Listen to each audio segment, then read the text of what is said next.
Hello and welcome to today's coffee clip. Lately I've had a few questions regarding how we use hero units or banners on websites, and in particular how we can use multiple hero units in pages. So we're going to be focusing on Squarespace, but we're going to use our chalkboard to wireframe some of these pages, and I'll explain then how you can go about achieving the results that you need. So first of all, what is a hero unit?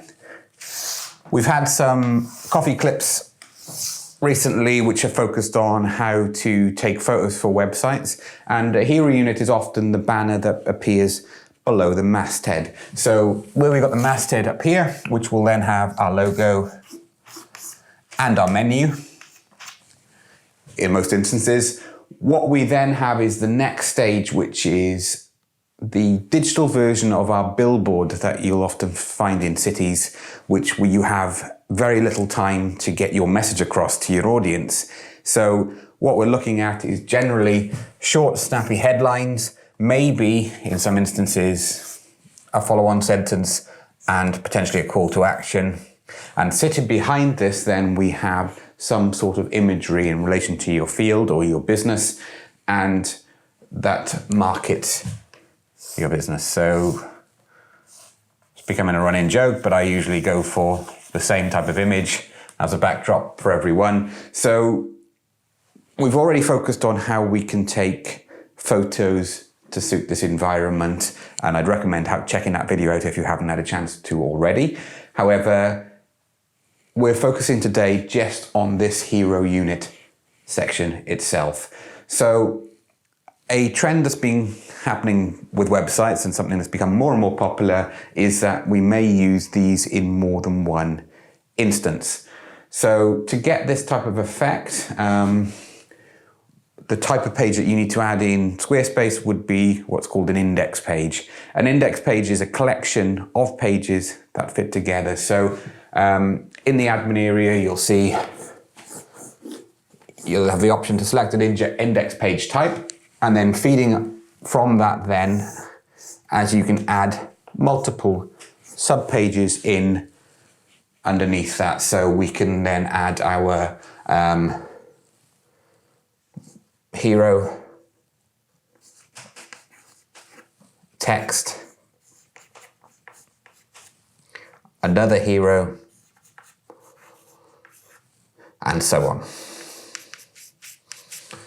It's great for landing pages. So if you needed that one page to really stand out from all the other service offerings because you are running an online campaign to drive people towards that individual page, hero units work really well to break up the content. It also gives it a flow similar to a magazine, whereas you flick through the pages, you'll have some pages that are heavy on text, some that are heavy on images, and it gives us an awful lot of flexibility. It also ties in with one of the fundamental approaches that I take to design, where I work in tiers of priority. So your first tier would be the masthead and the first hero unit.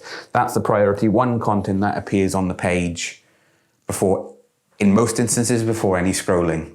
Then, so if we were to carry this through to our example wireframe, we would then add in another section. This one we could add content, we could even add in multiple column content, as shown. And then we might want to then bring in another banner, so just to give some more visual appeal to the page.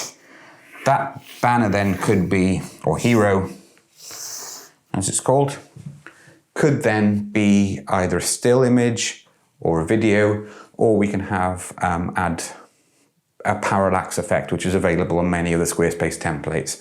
Parallax effect, I don't want to go into too much detail today, but essentially what happens is the pace that when you scroll down the page, the pace the image moves will be slower than the content, so you get that nice ghosting effect, and it's a nice smooth transition as you scroll down through the page. Once you've seen that effect, you'll know exactly what I mean. Have a look at a few of the Squarespace starting templates, and many of them have that effect in as default. So that's one option. You could then put a video on there. So aerial footage via drone is often a really good way of setting a backdrop on an area of the page. The one thing to take into account though is that if we're adding text, make sure that that contrasts nicely with the background. It's large enough and the font is clear enough so that it doesn't become a frustrating user experience. So if we're adding our second image, then we could repeat the same effect, or alternatively we could have something different.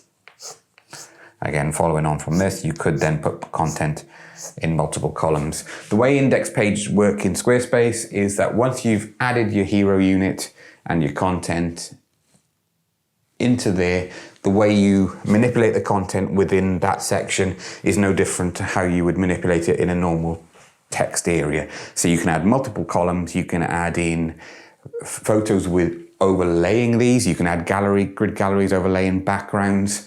There is a huge amount of flexibility. Underlines as well, so you could put in, you have your title here, you can add an underline separating the title to the content. You can then use a bit of custom code to style that. So it gives you a huge amount of customization options, but the fundamentals are in place in terms of how you break up that page into useful segments. Some other things to take into account, other options where I've used this effect to make something look bespoke or slightly more different, is instead of having a photo behind, you can still use this effect where you're adding an index page with multiple text pages within it. And the backdrop of this particular panel could then be a texture. So, or a photo of a repeating pattern or pattern that doesn't repeat.